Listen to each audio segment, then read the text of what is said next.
It now gives me great pleasure to hand the meeting over to Tracy from Mexico, who's going to share on the glorious step 3. Thanks, Tracy, for coming. Thank you. Hi, my name is Tracy and I'm an alcoholic. And my sobriety date is January 2nd, 1989. And I have a sponsor and she has a sponsor and I sponsor women. And I'm really, really grateful that I get to be here and I get to share this beautiful, beautiful step with you. It used to freak me out. When I saw it up on the wall, I thought, oh no, that doesn't sound good. You know, it sounds like it's going to be scary. It's going to be uncomfortable. It's going to be, you know, dull and boring. And, you know, I was afraid of what God would do with me if he got his hands on me. And what I want to tell you is that, I mean, there's so many little snippets of the big book that I would like to share with you that will present the evidence.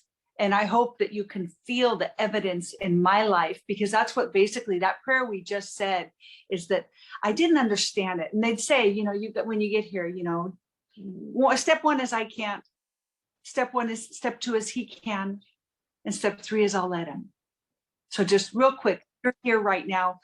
Deborah, Tom, Gypsy, Ted, welcome, welcome. Because the part that we also got to read just now in, because you're the reason I'm here. You're the reason that I get to push all my other stuff aside and just say, there's another alcoholic that I get to inspire today. I get to share what God has done with me.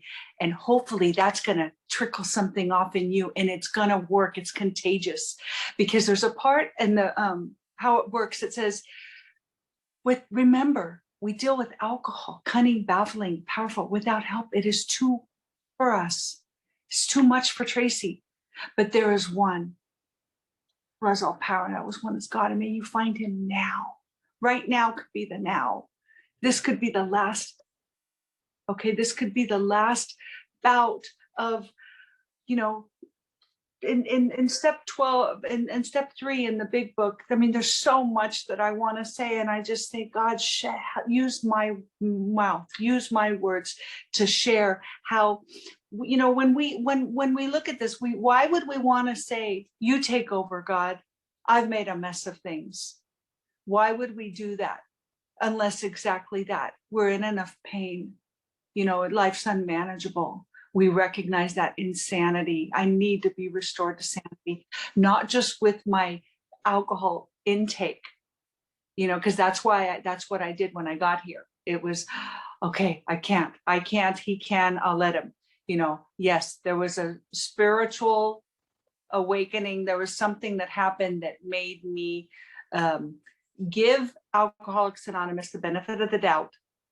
Because it says in the 12 and 12 in step 3 that if an alcoholic is here, you know, we're already, you know, turning our will and our life over to something. We're already entertaining the thought that this might be something better than what we've been doing, you know, and so that's my experience is that, and it's been a slow, you know, how I practiced step 1 in my early time was so much different than the way I do it today. And that's the beauty of it. It's this ongoing, growing relationship that I have, because they'd say, you got to get a God that you can do business with, you know, because I'm going to be from here on out, Tracy's way doesn't work. I need a partner. I need this, you know, co-pilot. You know, sometimes I'm the pilot, sometimes he's the pilot, because it's so vague. You know, I have a sponsee just recently asked me, how do you do this step? And I was like, I know, I'm so sorry. It's like this big mysterious thing of, you know, turning your will and your life over to the care of God. And, you know, and what the wonderful thing is that we get to be reminded in the 12 and 12, it says, the effectiveness of the whole AA program. Okay, so listen up. This is good. This is big stuff here. The effectiveness of the whole AA program will rest upon how earnestly we have tried to come to a decision to turn our will and our lives over to the care of God. And so I sometimes get so worked up in a tizzy thinking, what do I do? What do I do? I don't know how to give my whole life over to God. all I have to do right now in this moment is make the decision. And how I make that decision, sometimes for me personally, what I like to do is I want to be grandiose and I want to make a decision and I want there to be God, hi, let it be very clear. I am making the decision to turn my will and my love over to you. And so I do the gesture of getting on my knees, because that's showing that I'm done. I'm out. I'm out. And there's a series of surrenders in my life. I'll turn over my drinking. I'll turn over my home life. I'll turn over my finances. And one of the beautiful promises on page 100, it says that when we look back, we see that the things that came to us when we placed ourselves in God's care was better than we could have planned or imagined. And so that's what I have, is that I have evidence today that why am I going to try to continue to arrange things the way I think they need to go down? Because it's unlimited. I wake up in the morning and I've got, 25 things that I can try to do it my way. I can surrender it to God.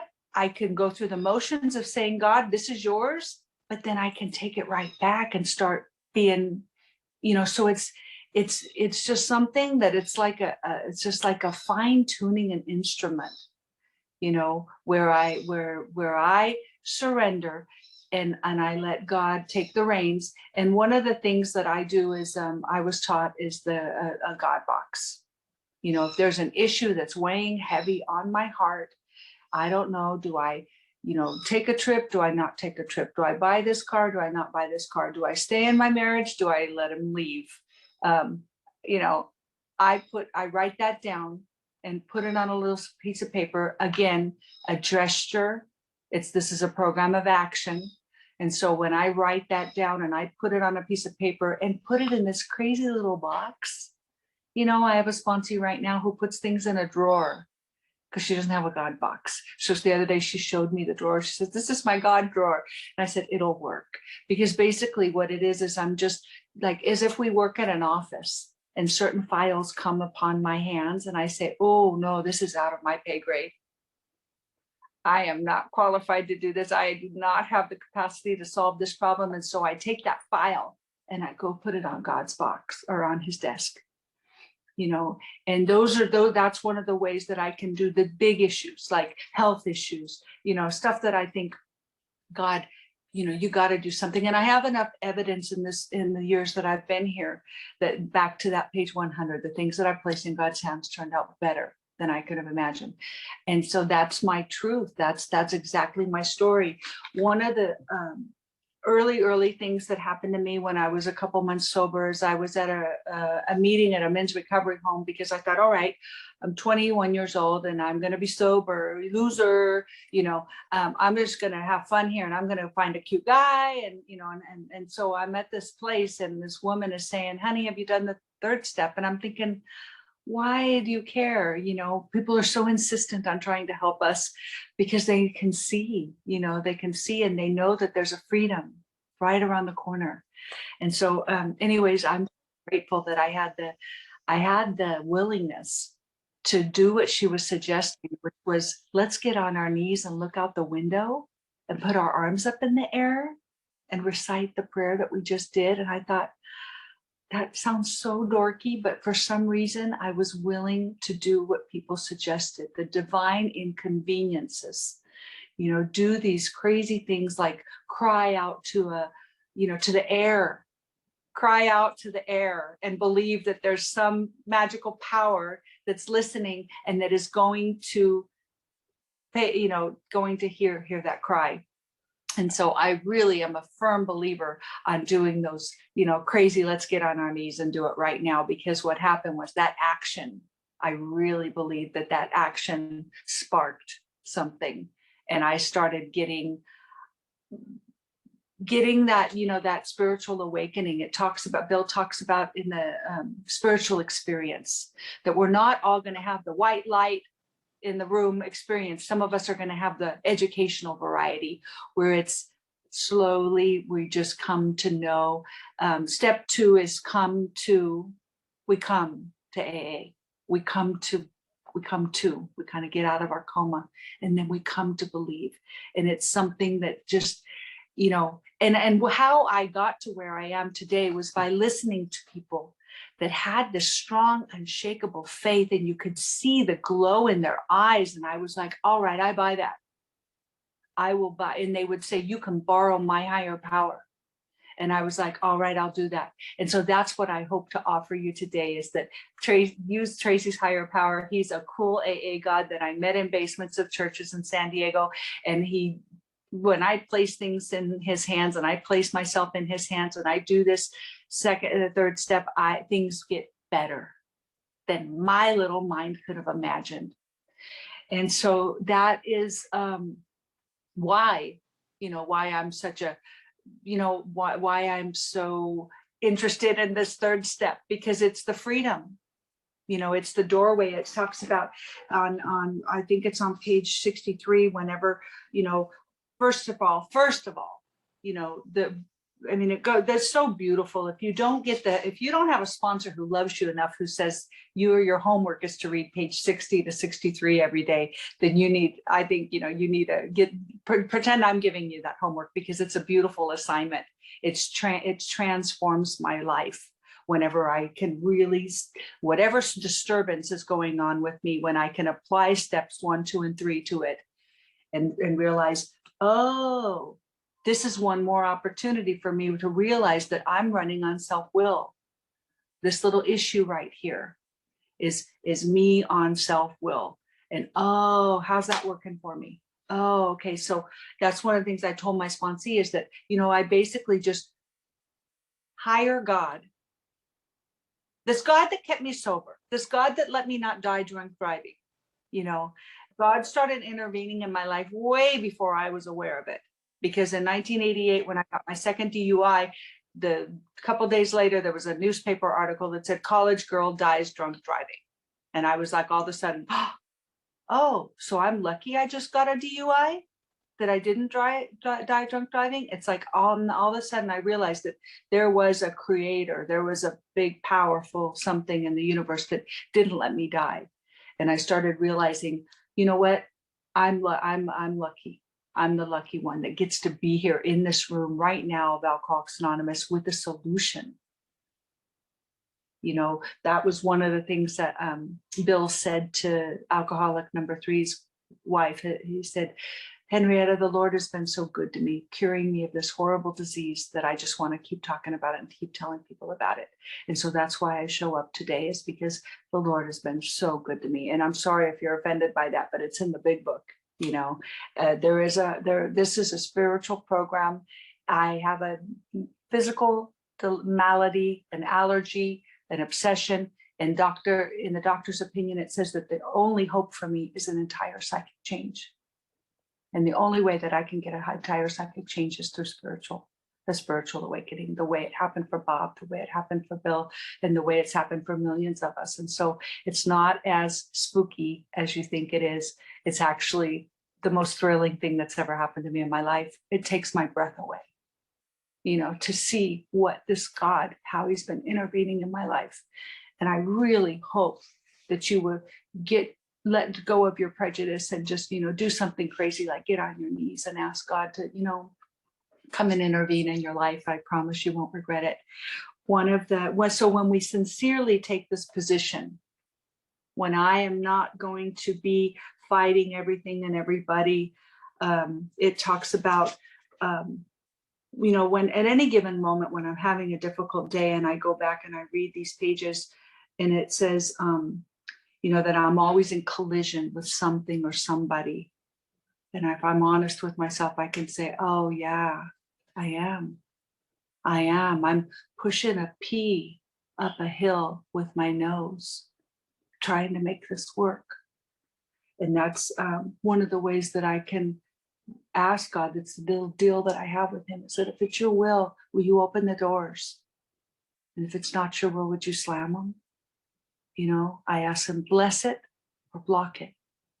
Because what I found today is that I don't want something that isn't his will, because it's too hard to manage. It's too hard to protect, and I have to hover over it and try to keep it all intact. It's like holding something together. It's like holding something metal together with Scotch tape. It just doesn't work. Today I looked up the word delusion, because it says, what usually happens? The show doesn't come off very well. We begin to think that life doesn't treat me well. Oh, I love doing that. This is not fair. God, so I'm, become demanding and gracious, and still the play is not suiting me. And I'm sure that other people are more to blame. But it says, am I not a self-seeker trying to be kind? Am I not the victim of delusion?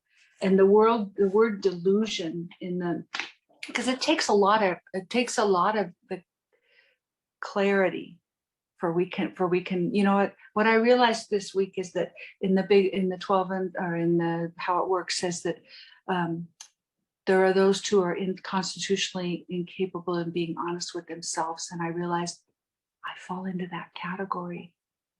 I thought I was so squeaky clean honest, but I have areas of my life where I was inconstitutionally incapable of being honest with myself. And because we're alcoholics, delusion is my trick, and I don't even know it, because I'm riddled with self-centeredness and selfishness and fear and anger, and it takes a while in this program to just settle and to get clarity and to get more of evil will be revealed.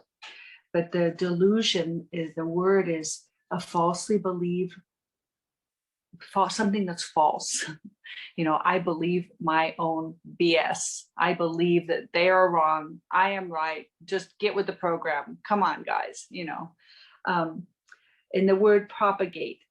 And the word propagate means, because not only does this delusion, this false idea, it propagates. So it creates offspring. It's multiplying. It's, and it's like, oh my gosh, that when all of a sudden, when the veil gets lifted and you can see this and you can catch yourself, and then you get to come to a meeting and you get to tell on yourself, and that's where I get the most freedom, the closest to God is whenever I'm, when I'm telling on myself. I'm not going to tell you all how great everything is and how I got it all figured out and, I'll be on my happy way. No, this is a uncover, discover, disclose.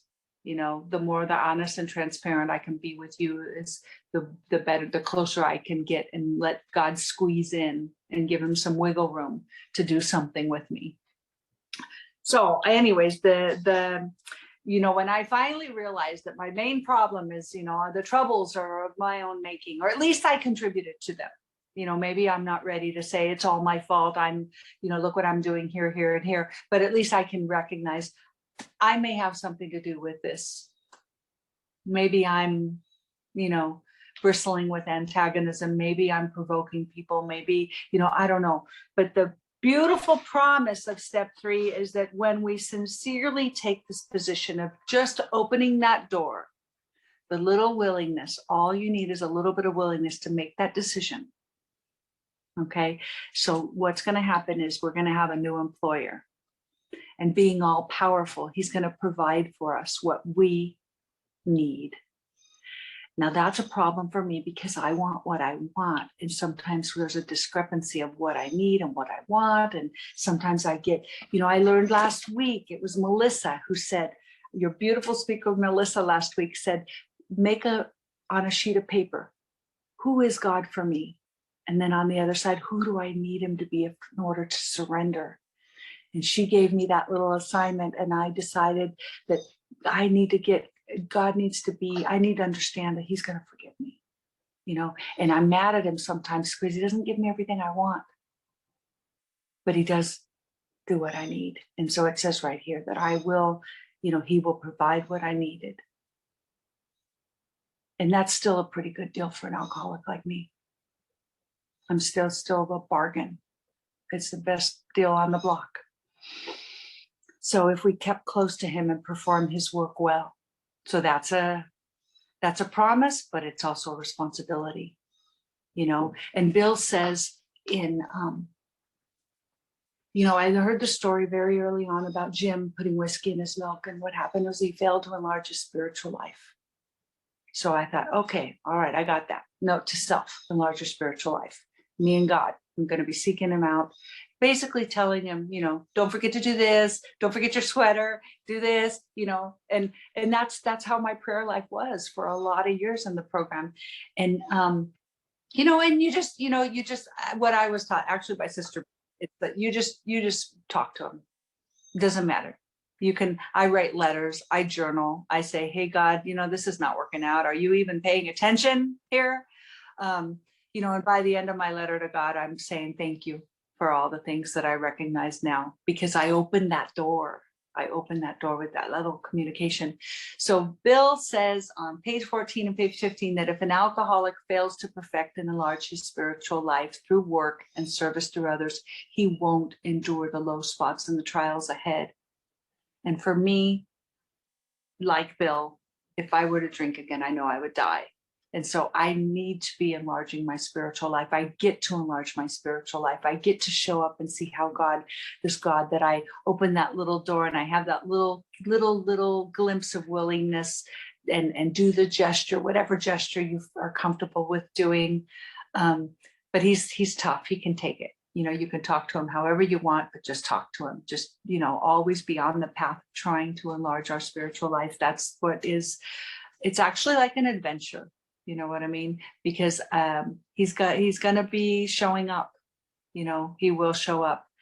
So if I stay close to him and perform his work well, this is a beautiful promise, which I actually was not interested in, is established on such a footing, we became less and less interested in ourselves, our little plans and designs. I quite rather like my little, my little life of just me. It's all about me. I want to get what I want. But it wasn't until I was willing to say, that's not working. I'm still miserable.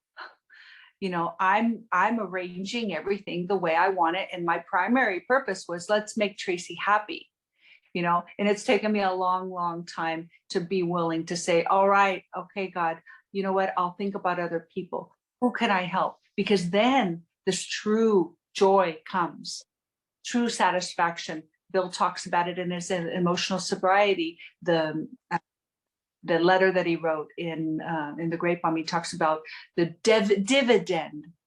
The true dividend is happiness when we think of others. So, I mean, this is big girl stuff here, big boy stuff, but it will happen.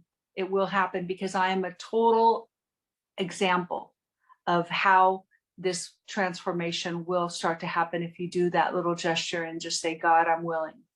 I made the decision that I am willing. I can't, he can, I'll let him. So one of so I get to become interested in what I'm going to contribute to life. What a novel idea. I'm very, very happy and peaceful right now with this new plan, this new design for living. Because I spent most of my time thinking about me and how it's going to, we're going to do me first. And if there's anything left over, then I'll trickle it off over onto you. And it was, a miserable existence. It talks about, being irritable, restless, discontent. All of this ties in together. So I am actually, evidence of this happening. So the thing that I can't stop coming back for, and I'm a sucker for it, I love it, I'm addicted to it. It says we feel a new power flow in. Okay. So when you get to this point where, and I promise it'll happen for you. I mean, that when you can be quiet and seek and cry out, get on your knees, write the letter, whatever it is, but you tap in to this power and you enjoy, you feel the new power flow in, and you'll all of a sudden be like, I feel, you'll feel something. I guarantee it. But it says we feel the new power flow in and we enjoy peace of mind. That's what I was looking for all along, peace of mind. And it's so underrated, peace of mind, being comfortable in my own skin today. And that's what I get by practicing this step. on a regular basis as earnestly as I possibly can. You know, some days I feel like I'm in a dark room fumbling for the light switch, but I don't throw my towel in. You know, I just keep saying, God, I know you're there. I know you're there. Come on, hi. You know, hi, it's me again, Tracy. That's how I talk to my God is, you know, hi, it's me, Tracy. I don't have to say, oh, you know, I mean, I'm not saying that any of that's wrong, but your understanding of God being able to just, there's a man that I listen to, he's in an organized religion, and he says that whenever his daughter's in her room afraid of the thunder and the lightning, she doesn't say, "Thouest Father, come to me." She screams, "Daddy." You know, and that's the relationship I have today with my Creator that I found in AA, is that I get to just cry out, "Daddy," you know, and I feel his power flow in, and I enjoy peace of mind. And I get to discover that I face life successfully. As I become conscious of his presence, I began to lose my fear of today. It says here today, tomorrow, and the hereafter, but sometimes it's just, you know, one day at a time. Today, I don't feel that. I feel I get connected. I feel his presence, and I'm not in panic today. Because no, I don't know about you guys, but the longer, doesn't matter how long I've been sober, panic still visits, you know, and the only remedy for that is to just stay in today, breathe in and out, do the third step in my mind, and get connected. You know, Bill talks about, back to reference that spiritual experience in the back of that book, the book, it talks about it says the newcomer doesn't notice it as often, as quickly as his peers will, but he has undergone a profound alteration in his reaction to life. And that's what happens for me, is that, you know, there's evidence of this step.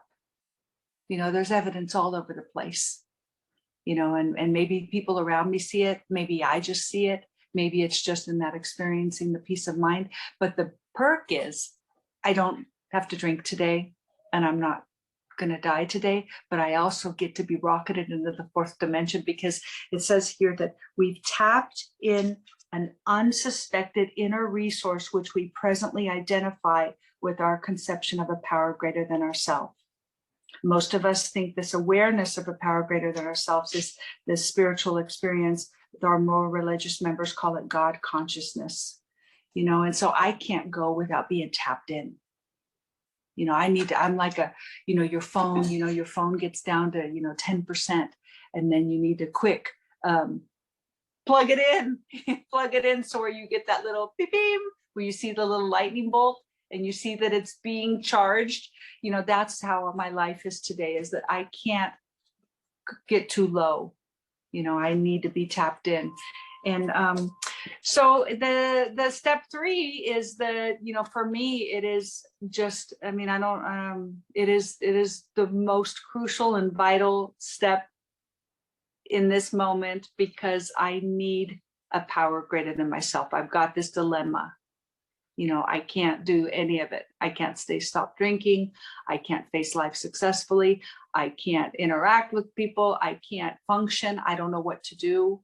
You know, the bedevilments are right there. And so whenever I can